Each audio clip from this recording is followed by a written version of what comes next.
Hello, this is Alan, welcoming you to the 1999th, yes, the 1999th edition of the Enfield Talking newspaper, Dateline 23rd of April 2015, and that, of course, is St. George's Day. The readers this week are Sonia, Jenny, and myself, with Ian on the control. The items that we will be reading come from our local newspapers, the Enfield Gazette and Advertiser and the Enfield Independent, and are their copyright. Our title music is, of course, Country Rock Polka, composed by you-know-who, Pat Prix, Fernand Bouillon, Harry Breuer, and is performed by Jean-Jacques Perry, and is used with his kind permission.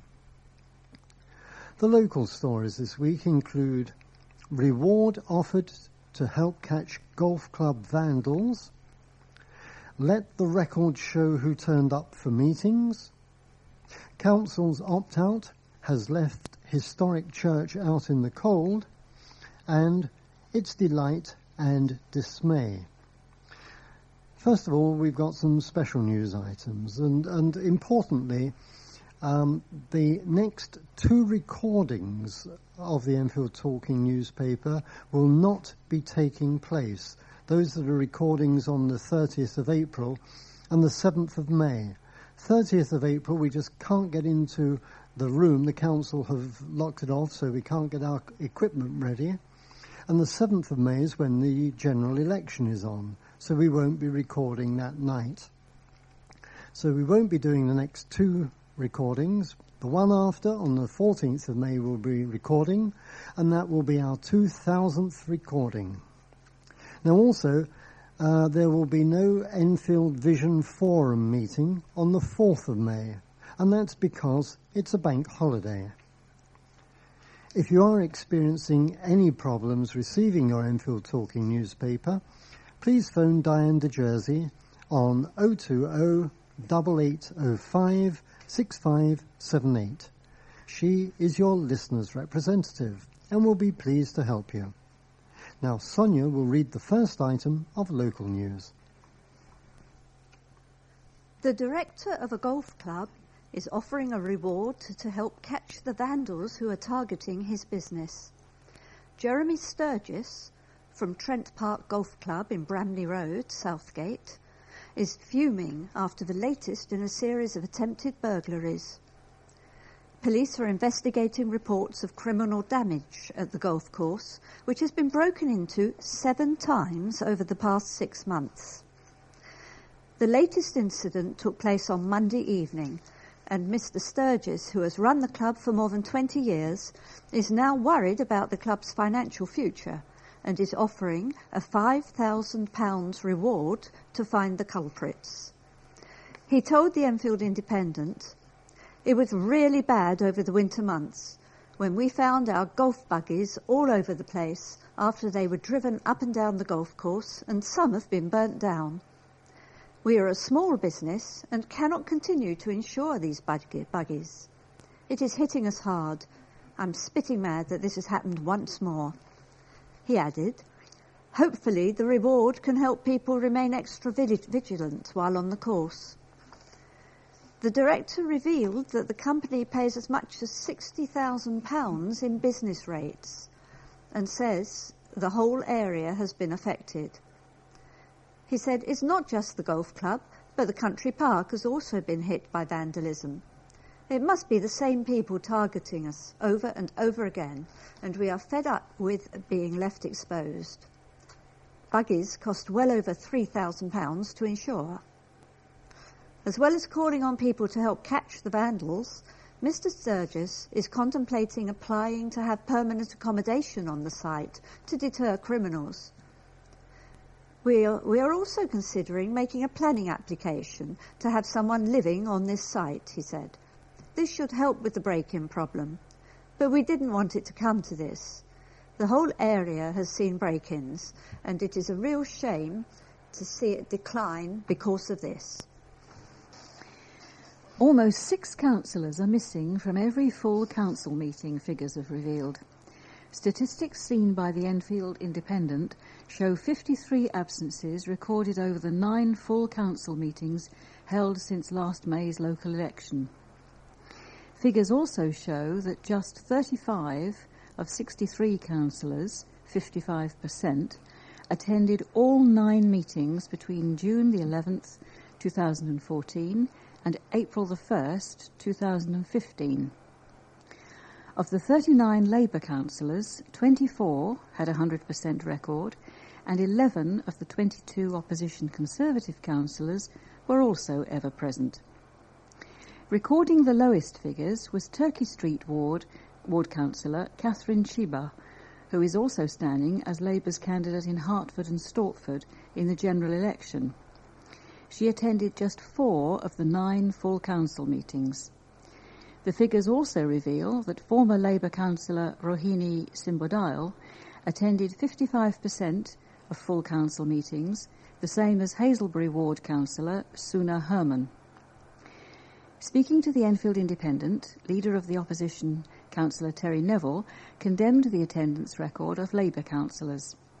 He said, "It would appear that some on the Labour group don't realise being a councillor and getting paid for it means you actually have to turn up for meetings and represent your residents' concerns. I'm sure on seeing this attendance record, the leader of the Labour group will be questioning the role Councillor Chiba in particular plays in Enfield. I would also not be surprised if the residents of Turkey Street will ask what they are getting in return for the £10,600 salary Councillor Chiba collects, given an attendance rate of less than 50%. Though given how few people apparently turn up for the Turkey Street Ward forums, I doubt many living in the area have a clue who any of their Labour councillors are. Councillor Achilles Georgiou of the Labour group rebuffed the figures and insisted that councillors did more than just attend full and extraordinary council meetings. He said, "Councillors attend more than just the full and extraordinary council meetings, which your figures are based upon. The figures you have do not give a full and accurate picture of attendance at meetings. There are other council meetings that councillors attend, such as scrutiny panels or planning committees.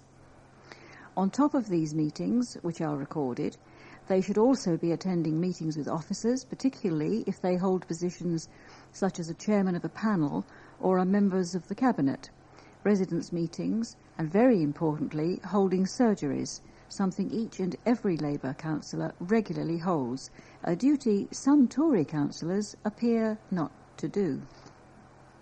Well, it sounds like they'll have to rename those full council meetings if they're not full. Parishioners of an historic church in the borough have blasted the council, accusing it of leaving Enfield closed for business.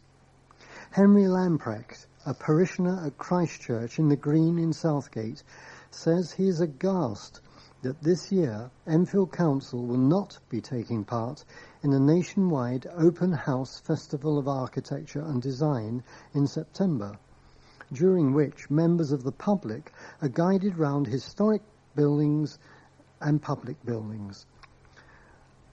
The council would have to pay £4,000 to join up the scheme this year, at a time when the authority is tasked with saving £80 million over the next 4 years. In previous years, when the council has taken part, buildings such as Salisbury House in Bury Street West, Edmonton, were opened up for the public to take tours around. We should all be very concerned about Enfield's finances if a council with such a large budget cannot spend £4,000 in attracting tourists into the area, said Mr. Lamprecht. It is sending a message to the rest of the capital that Enfield is closed for business. We are one of the few places in the borough to have the get up and go to do it. But if the borough is not taking the lead on doing this, how are we going to attract people to Enfield? We're not on the map.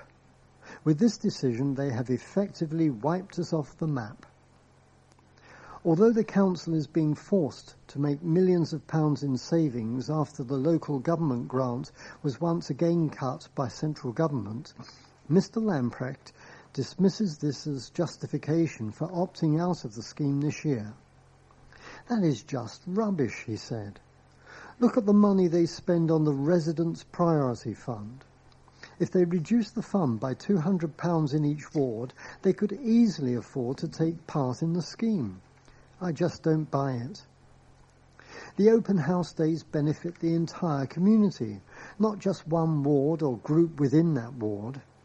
If they want people from all over the capital to come to Enfield, then they have to make it a destination for people, rather than counting us out of the race. The Advertiser contacted the council for comment, but at the time of going to press, no response had been given. Sonia. Parents in the borough are warning that more still needs to be done to cater for a boom in the need for school places. There was disappointment along with the celebrations last week when 80% of parents got their children into their first choice of primary school.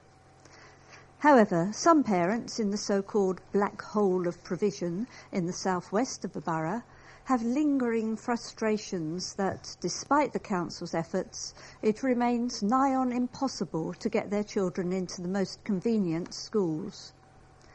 A spokeswoman from the South West Enfield Action Team told the Advertiser, Sweat has campaigned for 2 years for increased primary school provision. Within the Sweat group, a number of parents have children applying for primary school places this year. 75% of the group received their first choice of school, and 2% of the group received their second choice. Parents in the group made informed decisions when selecting their school choices to ensure they were not disappointed. Mum of two, Lisa Woods, admitted she was relieved that her son had got a place in the expanded wing of Bowes Primary School in the grounds of Broomfield School in Wilmer Way, Southgate.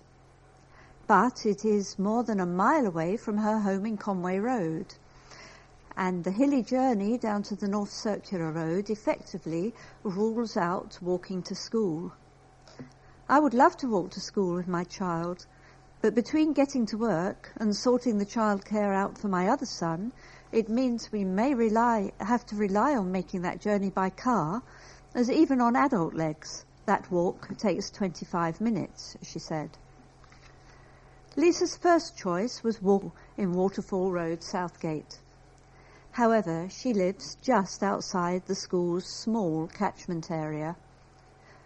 We were disappointed that we didn't get our first choice, but we were aware of the pressures on school places locally, she added, and we were very impressed by the Bowes expansion. She is concerned that her son will start school in a temporary classroom. However, talk of establishing the expansion in Grovelands Park makes her hopeful that her son will have a permanent classroom at some point. Aoife Orhan, Enfield Council's Cabinet Member for Education and Children's Services, is also hopeful that a permanent site can be found. I'm so proud of the hard work of officers, governing bodies and teachers in getting so much success with our school's expansion programme, which has meant that 85% of families got their first choice of school, she said. Because we have invested so much in getting more school places, we have dealt well with the baby boom. She would not commit to the council looking again at individual school policies on sibling entry, but said that she was still keen to work with Walker Primary with a view to expanding the school.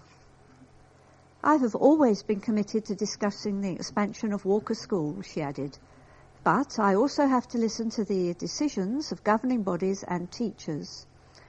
We are currently working with Walker on improving some of the school buildings, and I am hopeful that in the future we can work with them to raise the possibility of expansion again.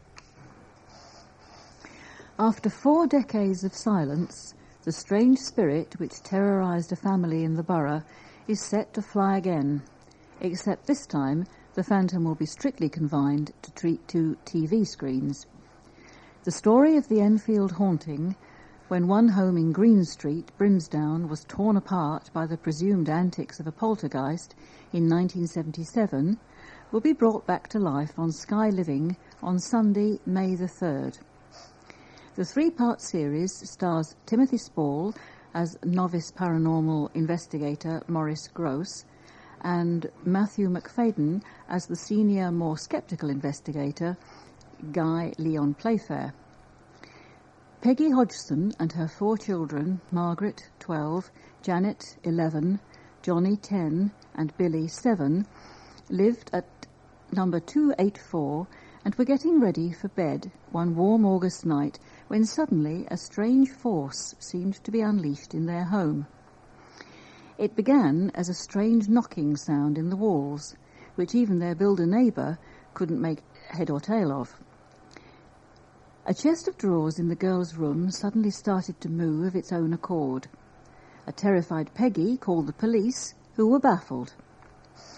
Journalists began to troop through the house, with one photographer for the Daily Mirror recalling that Lego bricks were mysteriously hurled across the room at him.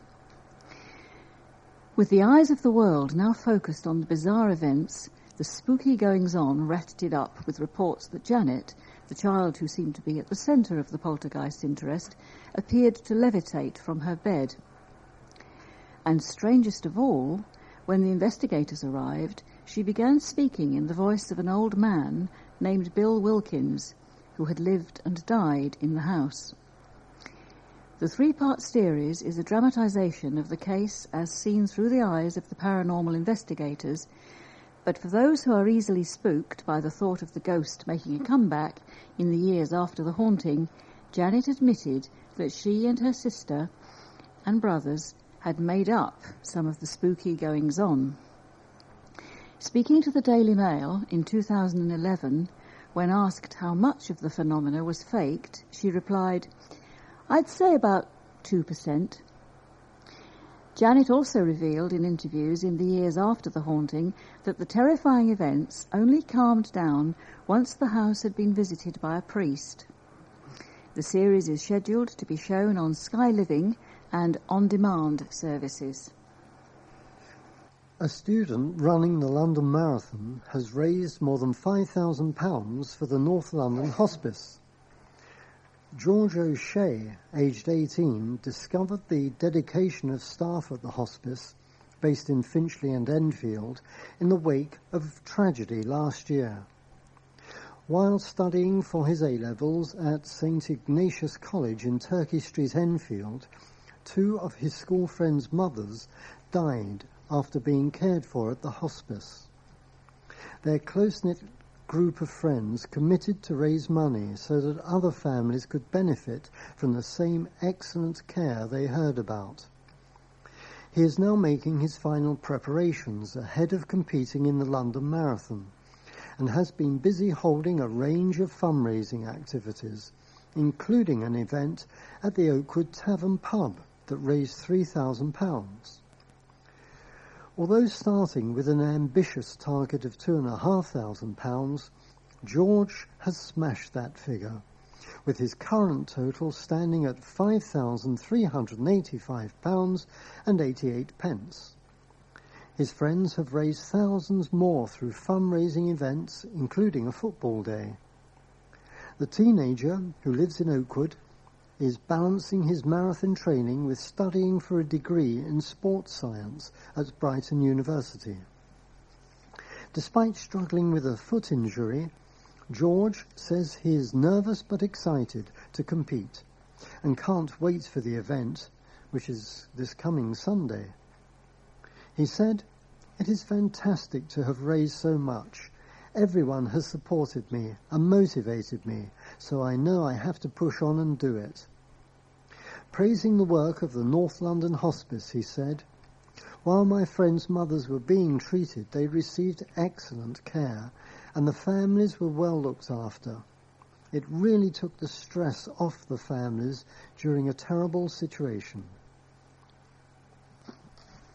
35 pigs and 7 dogs were led to safety after a blaze at a farm near Cruise Hill.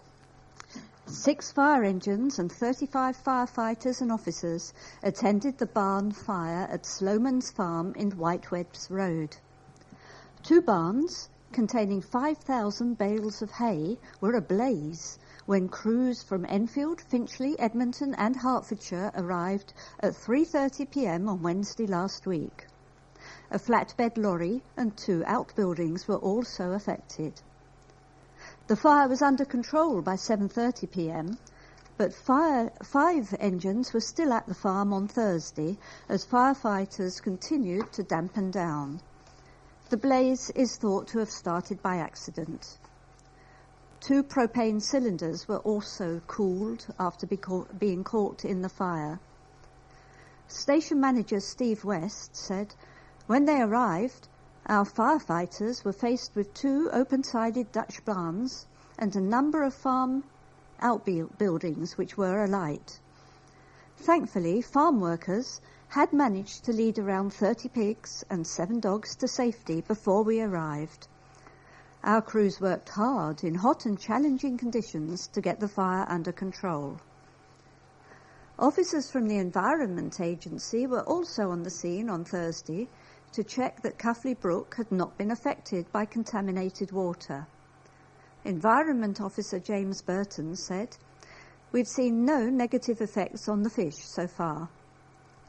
Barry Duke, licensee of the King and Tinker in Whitewebs Road, said trade at his pub had been hit due to the road's closure. Fire hoses stretched for nearly a mile down to the nearest hydrant in Theobalds Park Road. About 100 homes in the Theobalds Park Road area were affected by low water pressure when the fire brigade started tackling the blaze. A Thames Water spokeswoman said residents may have noticed low water pressure as the fire service tackled an incident nearby. Water pressures were back to normal by 6 a.m. on Thursday. People who start paying their council tax by direct debit can enter a prize draw to win £25,000. Anyone who switches to direct debit will be automatically entered into a London-wide draw for the chance to win the cash. Enfield Borough Council's Deputy Leader, Councillor Achilleus Georgiou, said, "I would recommend that everyone switch to paying their council tax by direct debit. It is simple to set up and ensures your council tax is paid on time at the correct amount. You can cancel at any time, and should there be a problem, your bank agrees the difference is refunded. To set up your direct debit, fill in the instruction form sent with your bill or call 0208 379 1000. Elderly people have been warned to be vigilant after fraudsters tried to con an 85-year-old out of £2,500. The woman, living in Hyde Park Avenue, Winchmore Hill, opened her door to a man claiming sewage works being carried out might affect her property, and they would need to investigate this. He asked for her phone number so his boss could contact her to confirm what he had said. Minutes later, her phone rang, and the woman spoke with a man who repeated what the suspect had said. The boss also informed her she needed to provide a deposit of £2,500 and said a colleague would come round to collect this. 5 minutes later, a second man knocked at the victim's door, walking straight into her property when it was opened. The 85-year-old asked the man to leave. Both the first and second callers were seen outside the house. The elderly woman immediately called the police, and no money was exchanged. The first suspect is described as a white man, aged around 20 to 30 years old, 6 feet tall with short brown hair. He was wearing a navy top, possibly a turtleneck, with navy blue trousers. The second suspect is described as a white man, aged between 20 to 30 years, 5'8" tall, with short brown hair. He was wearing a navy blue jumper. Inspector Andy Port from Enfield South Cluster Policing Team said, "I would like to remind residents especially the elderly, to always ask for identification before letting people into their homes. Enfield Borough Council's Cabinet Member for Environment and Community Safety, Councillor Chris Bond, said, "Our advice is never give out details to anyone who calls you unexpectedly, whether by telephone or by coming to your door. Never let anyone inside your home if they call unexpectedly, until you are satisfied they are who they say they are. And we recommend residents are vigilant about giving out personal details and think very carefully before buying goods or services on their doorstep." An aid worker from Myanmar paid a visit to a charity group to thank them for their campaigning. Father Pius Win Than visited the Catholic Agency for Overseas Development group at Our Lady of Mount Carmel and St George Church in London Road, Enfield. Father Pius thanked the group for taking action in CAFOD's ongoing One Climate, One World campaign, which aims to urge politicians to commit to meaningful action to tackle climate change. Myanmar, formerly known as Burma, was hit by Cyclone Nargis in 2008, resulting in the deaths of 150,000 people. Father Pius visited with Myanmar's Associate Director of CAFOD, Caritas Patheim. The priest said, "I've seen a real difference in the villages in my diocese since we started the disaster risk reduction work. People are becoming more aware of development issues and caring for their community." Father Pius also visited the home of long-standing CAFOD campaigner Dorothy McSweeney, 97, who lived in Myanmar until the Second World War with her father. A cannabis factory has been shut down by police officers. Bounds Green Safer Neighbourhoods team were called to Palace Road, Bounds Green, on Monday morning, following concerns that a house was being used as a cannabis factory. The landlord had visited the property, but found the locks had been changed, and once inside, officers discovered a small number of cannabis plants, along with drug-related paraphernalia. Acting Sergeant Roberto Vaca from Bounds Green Safer Neighbourhoods team said, "These premises contained equipment used specifically for the purpose of cultivating cannabis. The discovery of this factory and the seizure of plants will undoubtedly have an impact on the people supplying and selling cannabis. We will continue to target those responsible for committing offences and any form of antisocial behaviour." We have now reached the end of side one of this tape. We hope you found it interesting and informative and amazingly well read. Please stop your machine now, take out the cassette, turn it over, and start side 2.